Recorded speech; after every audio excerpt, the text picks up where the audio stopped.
logikanya ya.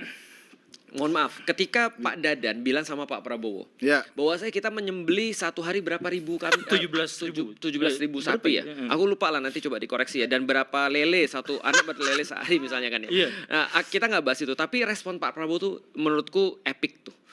Pak Prabowo tuh bilang sesuatu yang menjadi fakta yang harus kita garis bawahi. Yang beliau bilang adalah, wah Masya Allah ya, nggak ada Masya Allah kayaknya. Iya, wah luar biasa ya. Kayaknya dulu di zaman aku, ketika aku masih jadi tentara, kami nggak makan semewah itu. Artinya kita harus tahu bahwa Pak Prabowo yang luar biasa ini adalah produk daripada makanan yang tidak ideal. Artinya Indonesia tuh sudah menjalani itu sudah lama dan tidak ideal, dan kita bisa menghasilkan orang-orang sekualitas itu sama kayak Pak Habibie, sama kayak Pak Harto dan segala macam kekurangannya dan segala macam. Pak SBY itu adalah hidup semua dalam kekurangan. Maksudnya bukan seperti sekarang yang dimanja-manjain.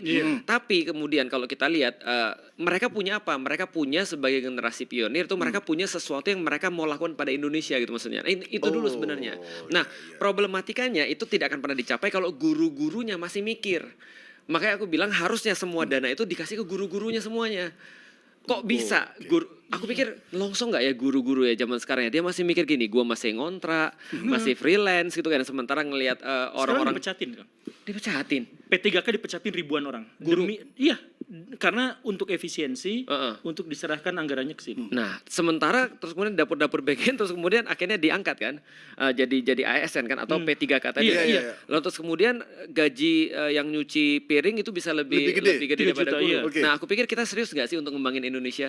Bukankah kita sudah bilang pada pembukaan Undang-Undang Dasar mencerdaskan kehidupan bangsa? Itu kan amanah konstitusi itu katanya, Undang-Undang Dasar 45. Nah, kalau kita serius untuk itu nggak ada loh di situ untuk ngasih makan, mensejahterakan iya, tapi tidak ada kasih makan. Dan kita harus tahu bahwasanya ini memang selalu kayak apa ya, kayak lingkaran setan. Makan dulu atau belajar dulu, makan dulu atau belajar dulu.